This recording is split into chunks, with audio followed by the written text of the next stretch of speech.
Hello everybody. You will notice the scenery has changed a little bit and we have added another person. This is my very good friend Kayla. Hello. And today we're going to be talking about dungeon mastering. Now Kayla, how many times have you been a dungeon master? 0. That's right folks. We are popping a cherry today on training day.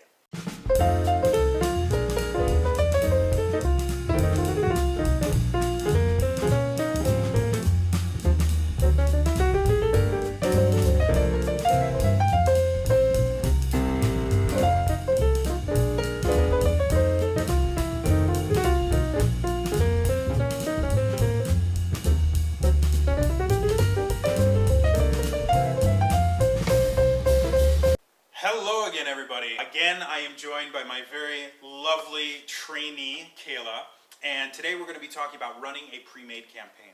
So we've already talked about how, the rules aspect and then how to build encounters and how to read monster blocks and things like that. Now we're going to talk about actually running a campaign, and a great way to start running a campaign is by using a pre-written or pre-made campaign. The one that I'm going to be showing you today is The Madness at Gardmore Abbey. It's one of the pre-made campaigns released by Wizards of the Coast. It's absolutely fantastic. You can run it for just a few sessions. You can run it for months and months and months, depending on how deep and intuitive you want to get into the campaign.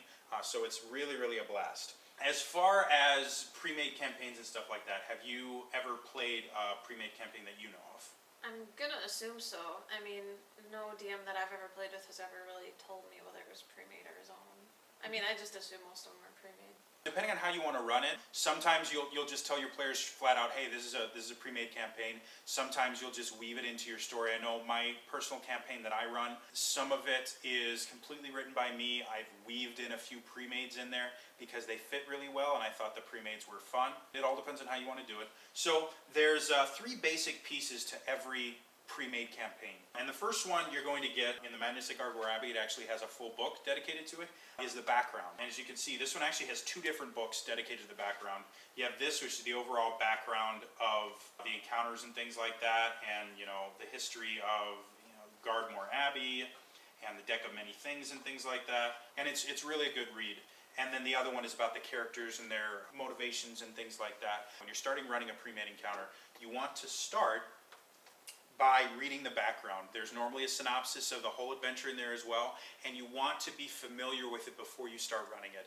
There's nothing worse than running a campaign and then finding out at the end that something you did earlier had a huge effect on the end, and you either forgot to put it in the campaign or you forgot what happened, and now you're at an impasse where without knowing what happened, you don't know how to proceed. So always, always, always, just like when you're cooking, read the directions first. Read the recipe in its entirety before you start cooking.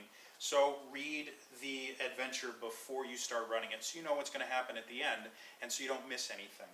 The next part about it is going to be the adventure itself. It's going to be broken up into different encounters that'll be fighting, combat encounters and role-playing encounters and things like that.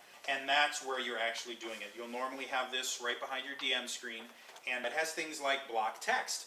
Block text is a term that we use in Dungeons & Dragons for stuff that you're actually supposed to read word for word to the players. And running a pre-made is really, really nice because of the really great block text that they have in here. This one starts with, when the adventurers open the gates, read, beneath the arched and columned galleries, overlooking the keep's great hall, the emblazoned shields of its mighty defenders once lined the walls. Now some are missing, others are pierced by raven-fletched arrows, and yet others are defaced by gobs of filth or scrawled graffiti. Now we talked before about painting a word picture. These box texts are perfect examples of them. All the pre-mades have very, very well written text. So what I'd like you to do, Kayla, real quick, go ahead, and I read the first paragraph, go ahead and just read the second paragraph there. Okay.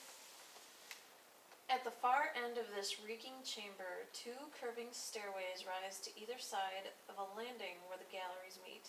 An ornate door leads off from the landing.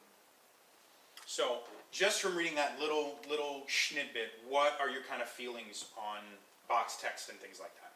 It really, I mean, like you said, it paints a really good picture of of what you're looking at. And I mean, even while I was reading it, I could just start seeing it materialize in my head.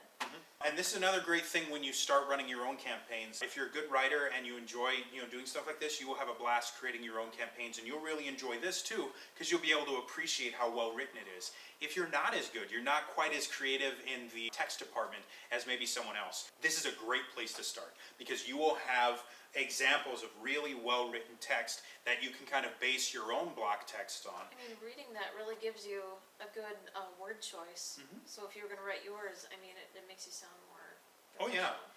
Feel free to steal lines and stuff like this, like raven-fletched arrows is a fantastic describer. We all know ravens are black birds, and so these raven-fletched arrows are these arrows with black feathers on them.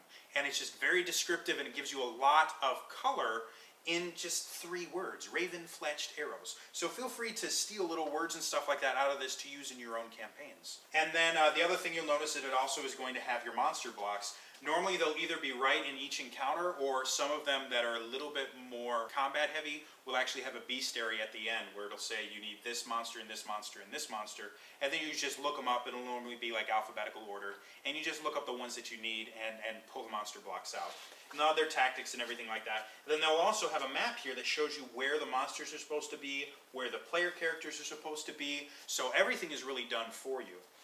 And then the final aspect of a pre-made encounter is going to be maps. If you get a Dungeon magazine, they're going to have maps printed in there that you can either recreate or print yourself. If you buy something like the Madness at Gardmore Abbey, they give you, this one specifically, they gave me 2 very large, very beautiful, double-sided maps that I can't unfold.